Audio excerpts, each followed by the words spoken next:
नमस्कार साथियों, मैं आपका दोस्त शैलेंद्र सिंह। और साथियों, आज की इस वीडियो में मैं बात करने वाला हूं कि अगर किसी व्यक्ति पर आबकारी अधिनियम की धारा 34(2) लगा दी जाती है तो उसे कैसे बचना है।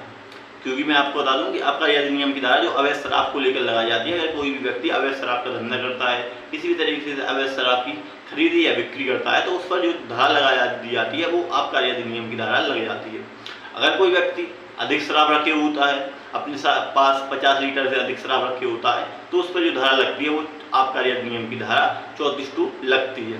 तो इसमें अगर किसी व्यक्ति को पर जो धारा लग गई अगर आबकारी अधिनियम की धारा, तो इस पर आसानी से जमानत नहीं मिलती है। क्योंकि जो यह अपराध होता है या जो मामला होता है संज्ञेय मामला होता है, तो इसमें आसानी से जमानत नहीं मिलती है, आजीवन अपराध होता है। तो सबसे पहले मैं आपको बता दूं कि अगर 34(2) किसी भी व्यक्ति पर लग जाती है तो उसे करना क्या है, कैसे वह बचे। अगर लग गई है तो कैसे बचे, और लगने वाली है, अगर कोई फंसाने वाला है, झूठा फंसा दिया है, तो कैसे बचे। सबसे पहले साथियों बात करते हैं कि अगर किसी व्यक्ति पर 34(2) लग गई है, मान के उस व्यक्ति को करना क्या है। सबसे पहले मैं आपको बता दूं कि जब भी किसी व्यक्ति पर धारा 34(2) लगता है अवैध शराब को लेकर, तो उसे जब उस पर जो मामला बनता है उसको FIR लेनी है। कहाँ से? थाने से जाकर FIR लेनी है।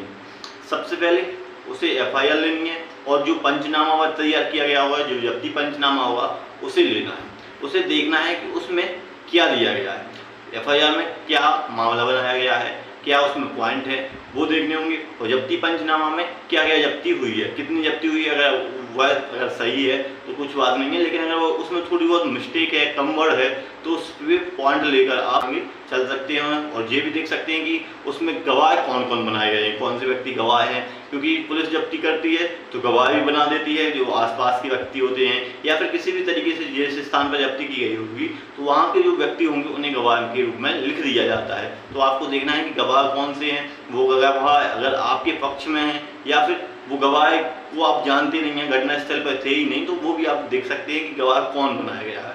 ज़्यादातर पुलिस अगर गवाह होगी तो वो ज़्यादा इफेक्ट नहीं पड़ेगा मामले पर, लेकिन अगर कोई और गवाह होगा तो उसमें देखना होगा कि गवाह कौन है, कौन व्यक्ति गवाह है, आपके पहचान के हैं, या फिर उस घटनास्थल पर हैं भी कि नहीं है। अगर झूठा कोई मामला बना हुआ तो फिर गवाह अलग से, अगर मैं बता दूँ, लगा भी दिए होंगे पुलिस ने कि ये गवाह थे, तो वो गवाह मान नहीं होंगे। क्योंकि आपको पता है कि घटना आपने की नहीं है, झूठा मामला है। तो फिर पंचनामा में जो तैयार करती है पुलिस, उसमें दिया गया होगा कि जो जब्ती हुई है, जो आपसे सवाल आप ली गई है, आपसे जब्त की है पुलिस ने, वो कहाँ से, कौन से स्थान से जब्त की है, तो वो भी उस पंचनामा में तैयार करेगी जब पुलिस, तो उसमें दिया जाएगा। और मैं आपको बता दूं कि जब पंचनामा तैयार होगा तो उसमें एक चीज़ और दी गई होगी कि जो आपके पास शराब आपसे जब्ती की गई है वो कितनी क्वांटिटी में, कितनी मात्रा में आपसे जब्ती की गई है। मान लीजिए अगर 50 लीटर से अधिक है तो 34(2) लग जाएगी। तो 50 लीटर से अधिक भी है तो कितनी मात्रा में है, 60 लीटर है, 55 लीटर है, या फिर उससे भी ज़्यादा है, वो उस पंचनामा में दिया गया होगा। तो आपको क्या लेना है, FIR लेनी है, और वहाँ से पंचनामा की कॉपी लेनी है, जिससे कि आपको पता चल सकती है कि जब्ती कहाँ करी है पुलिस ने, कैसी जब्ती की है, कितनी जब्ती की है, कितना क्या मामला बनाया है, आपके खिलाफ गवाह कौन है, वो भी पंचनामा और FIR में दिख जाएगा। इसके बाद आपको क्या करना है, तो इसके बाद मैं आपको बता दूं, जानकार हैं कानून के अच्छे तो आप हैंडल कर सकते हैं, लेकिन मैं आपको यही सलाह दूंगा कि आप अच्छा सा एक एडवोकेट करिए। एडवोकेट के माध्यम से आप कॉपी लेने जाएं FIR की, और जो पंचनामा है वो भी आप एडवोकेट के माध्यम से लेने ही जाएं, अकेले ना जाएं। अगर आपको नॉलेज नहीं होगा तो पुलिस आपको अरेस्ट कर लेगी, क्योंकि यह एक संज्ञेय मामला है, इसमें जमानत भी आसानी से नहीं होती है। तो आपको सबसे पहले तो एक वकील करके जाना है, एडवोकेट के साथ ही यह जो मैं बता रहा हूँ वो करा दूँ कि यह एक गैर जमानती अपराध है, इसमें जमानत आसानी से नहीं मिलती है। और पुलिस, अगर आप पुलिस स्टेशन जाएंगे तो पुलिस अरेस्ट कर लेगी, तो आपको कभी भी अकेले पुलिस स्टेशन नहीं क्या करना है। इसके बाद आपको करना है जो BNSS की धारा 483 है, उसके तहत आपको अग्रिम जमानत लेनी है। अगर आपको पता चल गया है कि मुझ पर मामला बन गया है, मुझे पुलिस गिरफ्तार कर लेगी, अरेस्ट कर लेगी, तो ऐसे में सबसे पहले आपको जेल जाने से बचना है, जेल नहीं आना है। तो जेल ना जाने के लिए क्या करना होगा, मैं आपको बता दूं कि आपको जमानत लेनी होगी। तो ऐसे में रेगुलर जमानत तो आसानी से मिलेगी नहीं, क्योंकि अभी ट्रायल होगा, डायरी पेश होगी, फिर मामला बनेगा। तो इसलिए आपको रेगुलर जमानत के लिए नहीं जाना है, आपको एंटीसिपेटरी बेल के लिए जाना है, अग्रिम जमानत के लिए जाना है। अग्रिम जमानत जब आप लगाएंगे तो उसके लिए आपको ग्राउंड ले लेने हैं। अगर आपका झूठा नाम हुआ है तो आप कुछ आपके पास एविडेंस होंगे, जो सबूत होंगे वो रख लीजिए। और अगर आपका जब्ती हुई है, आपके पास शराब की जब्ती हो भी गई है, तो मैं आपको बता दूं कि जब्ती हो गई है तो भी आप अग्रिम जमानत लेकर उसको केस को लड़ सकते हैं, ट्रायल पूरा कर सकते हैं। आपको ऐसा नहीं है कि जेल में जाएंगे फिर उसके बाद आप जेल के बाहर रहकर अग्रिम जमानत लेकर अपना केस आराम से लड़ सकते हैं। तो अग्रिम जमानत लेना है, इसके तहत आपको BNSS की धारा जो 483 के तहत आप अग्रिम जमानत ले। इसके बाद आप लोगों को देखना है कि जो प्रोसीजर है, जैसे कि पुलिस ने जो मामला बना दिया है, इसमें कैसा मामला बनाया है, स्वतंत्र गवाह हैं उसमें, नहीं है, या फिर आपके खिलाफ जो मामला बन गया है, जो पुलिस द्वारा जो कहानी गढ़ दी गई है, उसके तहत आपके ऊपर जो 34(2) का मामला बना दिया है, उसमें मात्रा कितनी है, पुलिस ने कितनी जब्ती में शराब का जिक्र किया है या फिर शराब को बताया है, वो भी आपको देखना होगा। अगर पुलिस जब्ती में कुछ और बताती है और रिकॉर्ड में कुछ और शराब बताती है, तो ये भी आपके लिए पॉइंट बन जाएगा। आपको एक एक पॉइंट देखना होता है। जब भी आप किसी भी तरीके से 34(2) में फंस जाते हैं, तो अवैध शराब की किसी भी अपराध में फंस जाते हैं, तो साजिश को उसमें आपको एक एक पॉइंट देखना होता है। पॉइंट आपको कहाँ मिलेगा, आपको जो आपकी FIR होगी उसमें देखने को मिलेगा, और साथ में जो पंचनामा होगा, जो उसमें आप घुसेंगे तो उसमें पता चलेगा कि पॉइंट क्या गया है। और साथ में पुलिस ने तलाशी या फिर जब्ती का जो नियम है वो फॉलो किए हैं या फिर नहीं किए हैं, ये भी आप लोगों को देखना होगा। और साथ में आपको बता दूं कि आपसे 30 लीटर की जब्ती हुई है शराब की और पुलिस ने 50 लीटर की बना दी, तो ऐसे में वो भी आपके हक में होगा, वो भी एक पॉइंट बन जाएगा। झूठा अगर किसी भी तरीके से 34(2) का किसी भी व्यक्ति पर झूठा मामला बनता है, तो उसमें क्या आपको देखना है, उसमें आपको सबसे पहले मैं आपको बता दूं, अपने पक्ष में, अपने फेस में जो आपके पक्ष में जो एविडेंस होंगी वो कलेक्ट करने हैं।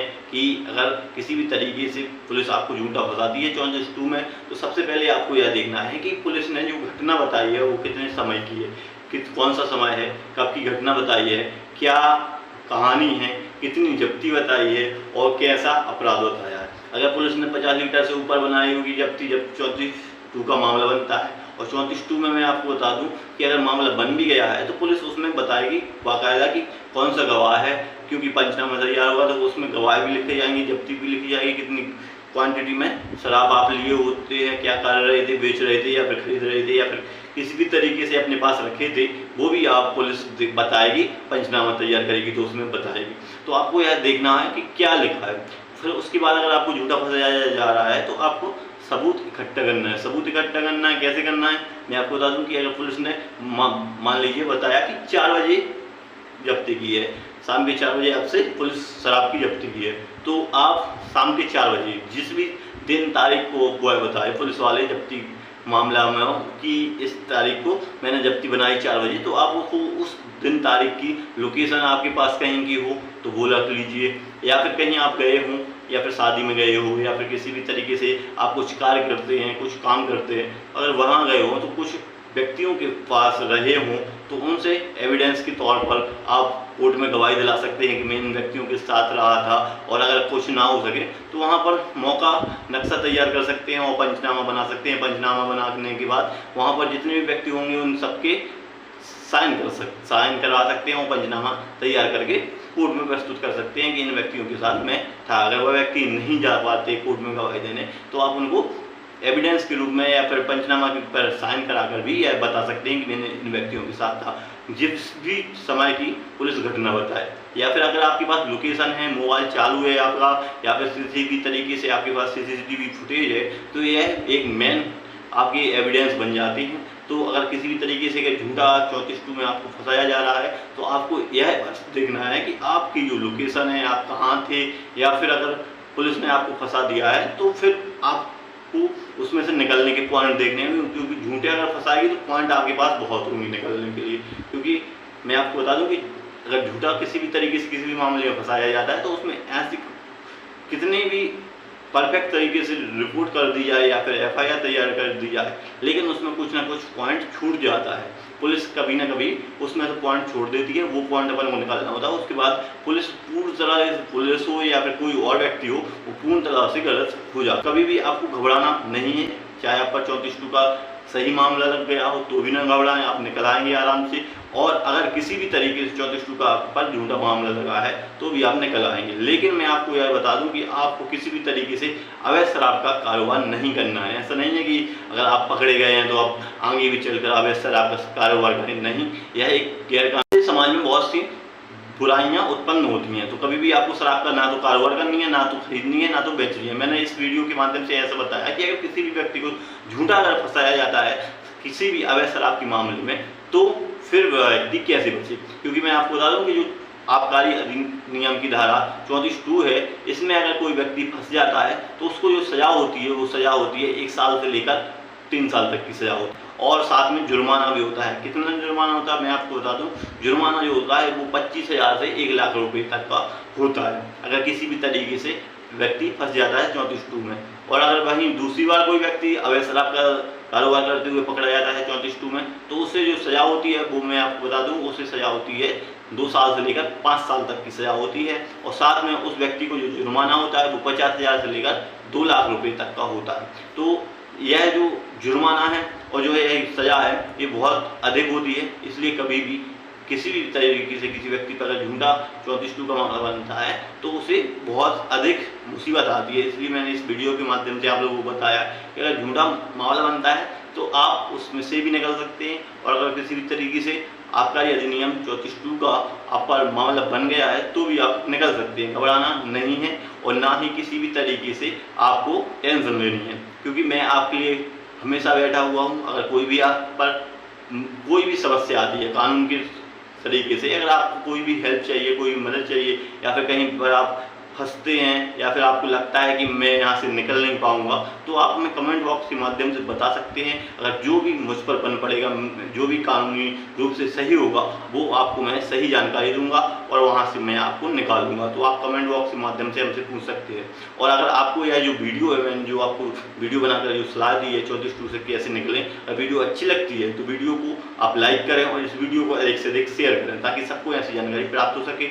और अगर आप हमारे चैनल पर पहली बार आए हैं तो चैनल को सब्सक्राइब जरूर करें, क्योंकि साथियों वीडियो बनाने में बहुत अधिक मेहनत लगती है और बहुत अधिक समय लगता है।